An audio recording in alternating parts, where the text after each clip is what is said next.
ਹੁਣ ਤੱਕ ਤੁਸੀਂ ਪੜ੍ਹਿਆ ਜਿਵੇਂ ਹੀ ਮੈਂ ਸੀਮਾ ਦੇ ਘਰ ਦਾ ਦਰਵਾਜ਼ਾ ਖੜਕਾਇਆ ਤਾਂ ਦਰਵਾਜ਼ਾ ਸੀਮਾ ਨੇ ਹੀ ਖੋਲ੍ਹਿਆ ਸੀ, ਪਰ ਉਸ ਨੂੰ ਦੇਖ ਕੇ ਮੇਰੇ ਪੈਰਾਂ ਥੱਲਿਓਂ ਜ਼ਮੀਨ ਨਿਕਲ ਗਈ, ਕਿਉਂਕਿ ਉਸ ਦੀ ਕਮੀਜ਼ ਦਾ ਦਾਮਨ ਵਿੱਚ ਦਾ ਹਿੱਸਾ ਫਟਿਆ ਹੋਇਆ ਸੀ, ਬਿਲਕੁਲ ਉਵੇਂ ਹੀ ਜਿਵੇਂ ਮੈਂ ਫਾੜਿਆ ਸੀ। ਇਹ ਸਭ ਦੇਖ ਕੇ ਮੈਨੂੰ ਇੰਨਾ ਗੁੱਸਾ ਆਇਆ ਕਿ ਮੈਂ ਆਪਣੇ ਹੋਸ਼ ਹੀ ਖੋ ਬੈਠਿਆ ਤੇ ਬਿਨਾਂ ਕੁਝ ਸੋਚੇ ਸਮਝੇ ਸੀਮਾ ਦੇ ਮੂੰਹ 'ਤੇ ਇੱਕ ਜ਼ੋਰਦਾਰ ਥੱਪੜ ਮਾਰਿਆ। ਉਹ ਚਕਰਾ ਕੇ ਨੀਚੇ ਡਿੱਗ ਪਈ ਅਤੇ ਜ਼ੋਰ-ਜ਼ੋਰ ਦੀ ਚਲਾ ਕੇ ਸਾਰਿਆਂ ਨੂੰ ਆਵਾਜ਼ਾਂ ਮਾਰਨ ਲੱਗੀ। ਉਸ ਦੇ ਇਸ ਤਰ੍ਹਾਂ ਚਿਲਾਉਣ ਨਾਲ ਸਾਰੇ ਘਰ ਦੇ ਇਕੱਠੇ ਹੋ ਗਏ ਅਤੇ ਮੈਨੂੰ ਕੁਝ ਦਿਖਾਈ ਨਹੀਂ ਦੇ ਰਿਹਾ ਸੀ। ਮੈਂ ਉਸ ਦਾ ਹੱਥ ਫੜ ਕੇ ਖਿੱਚ ਲਿਆ ਤੇ ਕਿਹਾ ਕਿ ਚੱਲ ਮੇਰੇ ਨਾਲ। ਮੈਂ ਵੀ ਚਿਲਾ ਕੇ ਕਿਹਾ, ਕੀ ਹੋਇਆ ਬੇਟਾ, ਤੂੰ ਇਸ ਤਰ੍ਹਾਂ ਕਿਉਂ ਕਰ ਰਿਹਾ ਏਂ?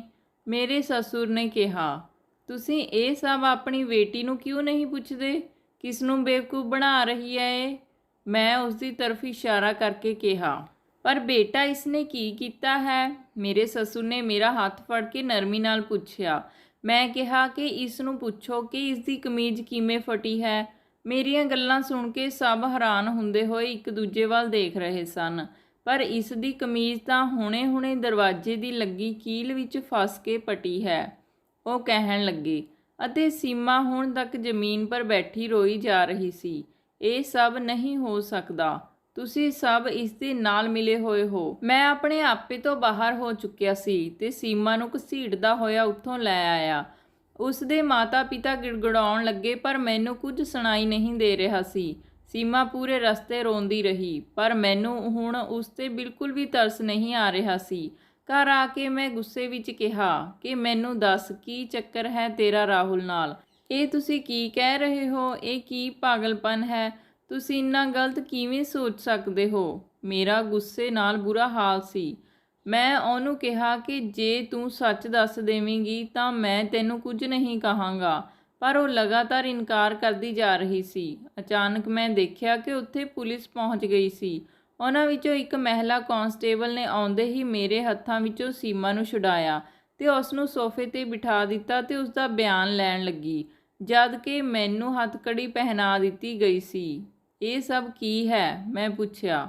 ਇਹ ਸਭ ਤਾਂ ਬੇਟਾ ਤੈਨੂੰ ਥਾਣੇ ਜਾ ਕੇ ਪਤਾ ਲੱਗੂ, ਪੁਲਿਸ ਵਾਲਾ ਹੱਸਦਾ ਹੋਇਆ ਬੋਲਿਆ, ਅਤੇ ਮੈਨੂੰ ਪੁਲਿਸ ਦੀ ਗੱਡੀ 'ਚ ਬਿਠਾ ਦਿੱਤਾ। ਜਦ ਕਿ ਜਾਂਦੇ ਵਕਤ ਮੇਰੇ ਕੰਨਾਂ 'ਚ ਸੀਮਾ ਦੀ ਆਵਾਜ਼ ਗੂੰਜ ਰਹੀ ਸੀ ਕਿ ਇਹ ਮੇਰਾ ਪਤੀ ਪਾਗਲ ਹੈ। ਪਹਿਲੇ ਦਿਨ ਤੋਂ ਹੀ ਇਸ ਨੂੰ ਪਾਗਲਪਨ ਦੇ ਦੌਰੇ ਪੈਂਦੇ ਹਨ, ਸੀਮਾ ਪੁਲਿਸ ਨੂੰ ਦੱਸ ਰਹੀ ਸੀ, ਪਰ ਮੈਨੂੰ ਆਪਣੇ ਕੰਨਾਂ 'ਤੇ ਯਕੀਨ ਨਹੀਂ ਹੋ ਰਿਹਾ ਸੀ। ਜਿਸ ਨੂੰ ਮੈਂ ਦਿਲ ਜਾਨ ਤੋਂ ਚਾਹਿਆ ਸੀ, ਉਹ ਮੇਰੇ ਬਾਰੇ ਕੀ ਕਹਿ ਰਹੀ ਸੀ? ਮੇਰਾ ਥਾਣੇ ਵਿੱਚ ਅੱਜ ਦੂਜਾ ਦਿਨ ਸੀ, ਪਰ ਸੀਮਾ ਨੇ ਮੇਰੀ ਖਬਰ ਤੱਕ ਨਹੀਂ ਲਈ ਸੀ ਅਤੇ ਮੈਨੂੰ ਇਸ ਬਾਰੇ ਬਿਲਕੁਲ ਵੀ ਵਿਸ਼ਵਾਸ ਨਹੀਂ ਹੋ ਰਿਹਾ ਸੀ ਜੋ ਉਸਨੇ ਪੁਲਿਸ ਨੂੰ ਦੱਸਿਆ ਸੀ। ਮੈਂ ਇੱਕ ਦਿਮਾਗੀ ਮਰੀਜ਼ ਹਾਂ ਅਤੇ ਮੈਨੂੰ ਪਾਗਲਪਨ ਦੇ ਦੌਰੇ ਪੈਂਦੇ ਹਨ। ਫਿਰ ਮੈਂ ਉਸ 'ਤੇ ਜ਼ੁਲਮ ਕਰਦਾ ਹਾਂ, ਉਸ ਦਾ ਇਹ ਕਹਿਣਾ ਸੀ। ਉਸਨੇ ਇਹ ਗੱਲ ਆਪਣੇ ਮਾਤਾ-ਪਿਤਾ ਨੂੰ ਕਦੇ ਨਹੀਂ ਦੱਸੀ। ਪਰ ਸਭ ਤੋਂ ਹੈਰਾਨ ਕਰਨ ਵਾਲੀ ਗੱਲ ਤਾਂ ਇਹ ਸੀ ਕਿ ਉਸ ਦਿਨ ਪੁਲਿਸ ਨੂੰ ਫੋਨ ਰਾਹੁਲ ਨੇ ਕੀਤਾ ਸੀ, ਜਿਹੜਾ ਮੇਰਾ ਗਵਾਂਢੀ ਸੀ ਤੇ ਜਿਸ ਦੀ ਵਜ੍ਹਾ ਨਾਲ ਇਹ ਸਾਰਾ ਸਿਲਸਿਲਾ ਸ਼ੁਰੂ ਹੋਇਆ ਸੀ। ਮੇਰੇ ਤੇ ਹੈਰਾਨੀ ਦੇ ਵਾਰ ਤੇ ਵਾਰ ਹੋ ਰਹੇ ਸਨ। ਮੈਨੂੰ ਸਮਝ ਨਹੀਂ ਆ ਰਿਹਾ ਸੀ ਕਿ ਕੀ ਹੋ ਰਿਹਾ ਹੈ। ਸੀਮਾ ਨੇ ਮੇਰੇ ਖਿਲਾਫ ਕੇਸ ਫਾਈਲ ਕੀਤਾ ਸੀ ਤੇ ਪਤਾ ਨਹੀਂ ਕੀ ਆਰੋਪ ਲਗਾਏ ਸੀ ਮੇਰੇ ਤੇ। ਮਾਮਲੇ ਦੇ ਅਨੁਸਾਰ ਮੇਰਾ ਮੈਡੀਕਲ ਚੈੱਕਅਪ ਹੋਣਾ ਸੀ ਅਤੇ ਰਿਪੋਰਟ ਆਉਣ ਤੋਂ ਬਾਅਦ ਹੀ ਮੇਰੀ ਜ਼ਮਾਨਤ ਹੋ ਸਕਦੀ ਸੀ। ਅਤੇ 2 ਦਿਨਾਂ ਬਾਅਦ ਹੀ ਜਦੋਂ ਮਨੋਚਿਕਿਤਸਕ ਨੇ ਮੈਨੂੰ ਕੁਝ ਸਵਾਲ ਕੀਤੇ ਤਾਂ ਮੈਂ ਉਹਨਾਂ ਨੂੰ ਸਾਰਾ ਕਿੱਸਾ ਸੁਣਾ ਦਿੱਤਾ, ਜਿਸ ਨੂੰ ਸੁਣ ਕੇ ਉਹ ਵੀ ਮੈਨੂੰ ਇਸ ਤਰ੍ਹਾਂ ਦੇਖਣ ਲੱਗੇ ਕਿ ਜਿਵੇਂ ਮੈਂ ਪਾਗਲ ਹੋਵਾਂ, ਤੇ ਉਹਨਾਂ ਦੇ ਇਸ ਤਰ੍ਹਾਂ ਦੇਖਣ ਨਾਲ ਮੈਨੂੰ ਅਚਾਨਕ ਗੁੱਸਾ ਆ ਗਿਆ। ਮੈਂ ਗੁੱਸੇ ਵਿੱਚ ਦੇਖ ਕੇ ਉਹ ਮੈਨੂੰ ਸਮਝਾਉਣ ਲੱਗੇ ਕਿ ਦੇਖੋ, ਜੋ ਗੱਲਾਂ ਤੁਸੀਂ ਦੱਸ ਰਹੇ ਹੋ ਇਹ ਨਾਮੁਮਕਿਨ ਲੱਗ ਰਹੀਆਂ ਹਨ। ਇਤਫਾਕ 1 ਜਾਂ 2 ਵਾਰ ਹੋ ਸਕਦਾ ਹੈ, ਹਰ ਵਾਰ ਨਹੀਂ। ਡਾਕਟਰ ਸਾਹਿਬ, ਇਹੀ ਤਾਂ ਮੈਂ ਤੁਹਾਨੂੰ ਸਮਝਾ ਰਿਹਾ ਹਾਂ ਕਿ ਉਹ ਇਤਫਾਕ ਨਹੀਂ ਸੀ। ਮੈਂ ਗੁੱਸੇ ਵਿੱਚ ਆਪਣੇ ਆਪੇ 'ਚ ਨਾ ਰਿਹਾ। ਡਾਕਟਰ ਨੇ ਮੇਰੀ ਹਾਂ ਵਿੱਚ ਹਾਂ ਮਿਲਾ ਕੇ ਮੈਨੂੰ ਖਾਮੋਸ਼ ਕਰ ਦਿੱਤਾ, ਜਦਕਿ ਆਪਣੀ ਰਿਪੋਰਟ ਵਿੱਚ ਉਹਨੇ ਮੈਨੂੰ ਇੱਕ ਮਾਨਸਿਕ ਰੋਗੀ ਹੀ ਲਿਖ ਦਿੱਤਾ ਸੀ। ਇਸ ਦੀ ਵਜ੍ਹਾ ਨਾਲ ਜੱਜ ਸਾਹਿਬ ਨੇ ਮੈਨੂੰ 2 ਮਹੀਨੇ ਲਈ ਮੈਂਟਲ ਹਸਪੀਟਲ ਵਿੱਚ ਭੇਜ ਦਿੱਤਾ। ਮੈਂ ਚੀਕਦਾ ਚਿਲਾਉਂਦਾ ਰਿਹਾ ਕਿ ਮੈਂ ਪਾਗਲ ਨਹੀਂ ਹਾਂ, ਪਰ ਕਿਸੇ ਨੂੰ ਕੋਈ ਫਰਕ ਨਹੀਂ ਪਿਆ। ਸਾਰੇ ਲੋਕ ਮੈਨੂੰ ਤਰਸ ਭਰੀਆਂ ਨਜ਼ਰਾਂ ਨਾਲ ਦੇਖ ਰਹੇ ਸੀ। ਹਸਪਤਾਲ ਵਿੱਚ ਵੀ ਸਾਰੇ ਲੋਕ ਇਹੀ ਕਹਿੰਦੇ ਸਨ ਕਿ ਕਿੰਨਾ ਸੋਹਣਾ ਨੌਜਵਾਨ ਹੈ। ਪਤਾ ਨਹੀਂ ਵਿਚਾਰਾ ਕਿਹੜੀ ਗੱਲ ਦਾ ਸਦਮਾ ਲਾ ਬੈਠਾ। ਇਹਨਾਂ ਦਿਨਾਂ ਵਿੱਚ ਜੋ ਮੇਰੇ ਨਾਲ ਹੋਇਆ ਉਹ ਮੇਰੀ ਸਮਝ ਤੋਂ ਪਰੇ ਸੀ। ਮੈਨੂੰ ਪਾਗਲਖਾਨੇ ਵਿੱਚ 1 ਹਫ਼ਤਾ ਹੋ ਚੁੱਕਿਆ ਸੀ ਜਦ ਮੈਨੂੰ ਕੋਈ ਮਿਲਣ ਆਇਆ। ਮੈਂ ਮੁਲਾਕਾਤ ਵਾਲੀ ਜਗ੍ਹਾ ਪਹੁੰਚਿਆ ਤਾਂ ਉੱਥੇ ਰਾਹੁਲ ਤੇ ਸੀਮਾ ਨੂੰ ਇਕੱਠੇ ਦੇਖ ਕੇ ਮੈਨੂੰ ਜ਼ੋਰ ਦਾ ਝਟਕਾ ਲੱਗਿਆ। ਤੁਸੀਂ ਦੋਨੋਂ ਇਕੱਠੇ? ਮੈਂ ਬਸ ਇੰਨਾ ਹੀ ਕਹਿ ਸਕਿਆ। ਹਾਂ ਰਾਜ, ਅਸੀਂ ਦੋਨੇ ਇਕੱਠੇ ਇਸ ਲਈ ਹਾਂ ਤਾਂ ਜੋ ਤੈਨੂੰ ਤੇਰੀ ਗਲਤੀ ਦਾ ਅਹਿਸਾਸ ਹੋ ਸਕੇ। ਤੈਨੂੰ ਨੇਹਾ ਯਾਦ ਹੈ? ਉਸਨੇ ਪੁੱਛਿਆ। ਕੌਣ ਨੇਹਾ? ਮੈਂ ਹੈਰਾਨੀ ਨਾਲ ਪੁੱਛਿਆ। ਹਾਂ, ਤੈਨੂੰ ਕਿਵੇਂ ਯਾਦ ਹੋ ਸਕਦਾ? ਤੂੰ ਤਾਂ ਕਾਲਜ ਤੋਂ ਲੈ ਕੇ ਯੂਨੀਵਰਸਿਟੀ ਤੱਕ ਪਤਾ ਨਹੀਂ ਕਿੰਨੀਆਂ ਕੁੜੀਆਂ ਨੂੰ ਆਪਣੇ ਪਿਆਰ ਦੇ ਜਾਲ ਵਿੱਚ ਫਸਾਇਆ ਹੋਵੇਗਾ, ਜਿਨ੍ਹਾਂ ਵਿੱਚ ਇੱਕ ਕੁੜੀ ਨੇਹਾ ਵੀ ਸੀ, ਜਿਹੜੀ ਕਿ ਮੇਰੀ ਛੋਟੀ ਭੈਣ ਸੀ। ਉਹ ਦੂਜੀਆਂ ਕੁੜੀਆਂ ਨਾਲੋਂ ਅਲੱਗ ਸੀ। ਉਸ ਦਾ ਦਿਲ ਬਹੁਤ ਨਰਮ ਸੀ। ਉਹ ਤੇਰੇ ਟਾਈਮ ਪਾਸ ਨੂੰ ਸੱਚੀ ਮੁਹੱਬਤ ਸਮਝ ਬੈਠੀ ਸੀ। ਜਦੋਂ ਤੂੰ ਉਸ ਨਾਲ ਵਿਆਹ ਕਰਾਉਣ ਤੋਂ ਮਨਾ ਕਰ ਦਿੱਤਾ ਤਾਂ ਉਸਨੇ ਛੱਤ ਤੋਂ ਛਾਲ ਮਾਰ ਕੇ ਆਪਣੀ ਜਾਨ ਦੇਣ ਦੀ ਕੋਸ਼ਿਸ਼ ਕੀਤੀ, ਜਿਸ ਨਾਲ ਉਹ ਬਚ ਤਾਂ ਗਈ ਪਰ ਹਮੇਸ਼ਾ ਲਈ ਅਪਾਹਜ ਹੋ ਗਈ ਸੀ। ਮੈਂ ਜਦ ਵੀ ਆਪਣੀ ਭੈਣ ਨੂੰ ਇਸ ਹਾਲਤ ਵਿੱਚ ਦੇਖਦਾ ਤਾਂ ਮੈਨੂੰ ਉਸ ਆਦਮੀ ਨਾਲ ਸਖਤ ਨਫ਼ਰਤ ਮਹਿਸੂਸ ਹੁੰਦੀ। ਆਖਰ ਇੱਕ ਦਿਨ ਮੈਨੂੰ ਉਸਦੀ ਡਾਇਰੀ ਮਿਲ ਗਈ, ਜਿਸ ਵਿੱਚ ਉਸਨੇ ਤੇਰੇ ਬਾਰੇ ਸਭ ਕੁਝ ਲਿਖਿਆ ਸੀ ਤੇ ਉਸੇ ਦਿਨ ਮੈਂ ਤੇਰੇ ਤੋਂ ਬਦਲਾ ਲੈਣ ਦਾ ਫੈਸਲਾ ਲਿਆ। ਮੈਂ ਤੈਨੂੰ ਬਰਬਾਦ ਕਰਨਾ ਚਾਹੁੰਦਾ ਸੀ। ਸਭ ਤੋਂ ਪਹਿਲਾਂ ਤਾਂ ਮੈਂ ਤੇਰੇ ਘਰ ਦੇ ਕੋਲ ਘਰ ਖਰੀਦਿਆ। ਸੀਮਾ ਮੇਰੇ ਹੀ ਆਫਿਸ ਵਿੱਚ ਕੰਮ ਕਰਦੀ ਸੀ। ਇਹਦੇ ਘਰ ਦਾ ਖਰਚਾ ਬਹੁਤ ਹੀ ਮੁਸ਼ਕਲ ਨਾਲ ਚੱਲ ਰਿਹਾ ਸੀ, ਪਰ ਇਹ ਬਹੁਤ ਖੂਬਸੂਰਤ ਸੀ, ਇਸ ਲਈ ਮੈਂ ਇਸ ਨੂੰ ਪੈਸੇ ਦੇ ਕੇ ਇਹ ਸਭ ਨਾਟਕ ਕਰਨ ਨੂੰ ਕਿਹਾ। ਮੇਰੀ ਖੁਸ਼ੀ ਦਾ ਉਦੋਂ ਟਿਕਾਣਾ ਨਾ ਰਿਹਾ ਜਦੋਂ ਤੂੰ ਸੀਮਾ ਨੂੰ ਪਹਿਲੀ ਨਜ਼ਰ ਵਿੱਚ ਹੀ ਪਸੰਦ ਕਰ ਲਿਆ ਤੇ ਇਸ ਨਾਲ ਵਿਆਹ ਕਰਾ ਲਿਆ। ਫਿਰ ਮੈਂ ਆਪਣੀ ਪਲਾਨ ਨੂੰ ਅੰਜਾਮ ਦੇਣਾ ਸ਼ੁਰੂ ਕੀਤਾ। ਪਹਿਲਾਂ ਤਾਂ ਕਈ ਦਿਨ ਤੂੰ ਮੇਰੇ ਘਰ ਦੀ ਤਰਫ ਨਹੀਂ ਦੇਖਿਆ। ਫਿਰ ਇੱਕ ਦਿਨ ਤੇਰੀ ਨਜ਼ਰ ਮੇਰੇ ਘਰ ਵੱਲ ਪਈ, ਜੋ ਕਿ ਤੇਰੀ ਬਰਬਾਦੀ ਦਾ ਕਾਰਨ ਬਣੀ।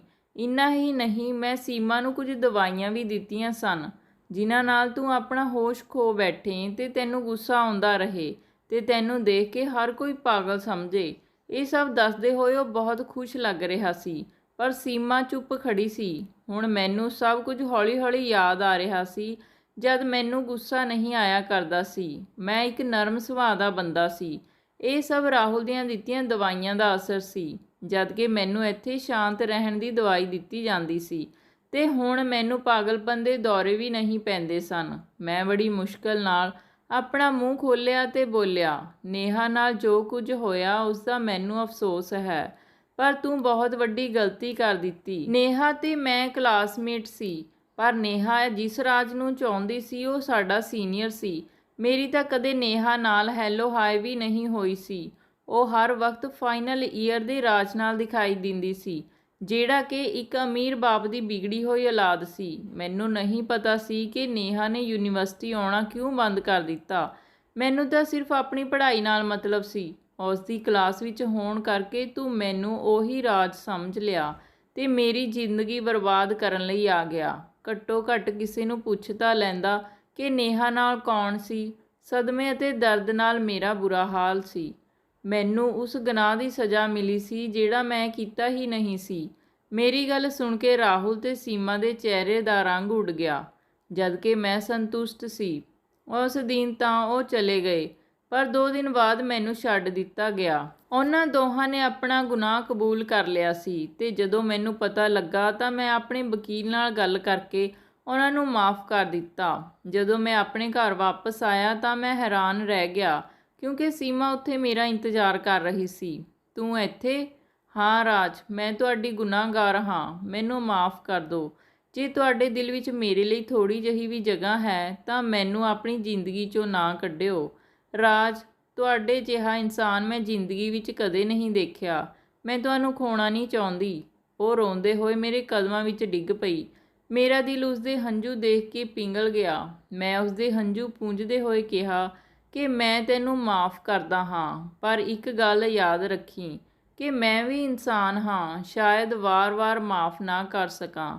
ਉਹ ਫੁੱਟ-ਫੁੱਟ ਕੇ ਰੋਣ ਲੱਗੀ, ਜਿਸ ਦਾ ਮਤਲਬ ਸੀ ਕਿ ਉਹ ਸੱਚਮੁੱਚ ਹੀ ਮੈਨੂੰ ਪਿਆਰ ਕਰਨ ਲੱਗੀ ਸੀ। ਮੈਂ ਰੱਬ ਦਾ ਸ਼ੁਕਰੀਆ ਅਦਾ ਕੀਤਾ ਜਿਸ ਨੇ ਮੇਰਾ ਮਾਣ ਸਨਮਾਨ ਵਾਪਸ ਕਰ ਦਿੱਤਾ ਸੀ। ਤਾਂ ਦੋਸਤੋ, ਕਿਵੇਂ ਦੀ ਲੱਗੀ ਤੁਹਾਨੂੰ ਇਹ ਕਹਾਣੀ ਕਮੈਂਟ ਕਰਕੇ ਜ਼ਰੂਰ ਦੱਸਿਓ ਤੇ ਚੈਨਲ ਨੂੰ ਸਬਸਕ੍ਰਾਈਬ ਕਰਨਾ ਨਾ ਭੁੱਲਿਓ। ਧੰਨਵਾਦ ਜੀ।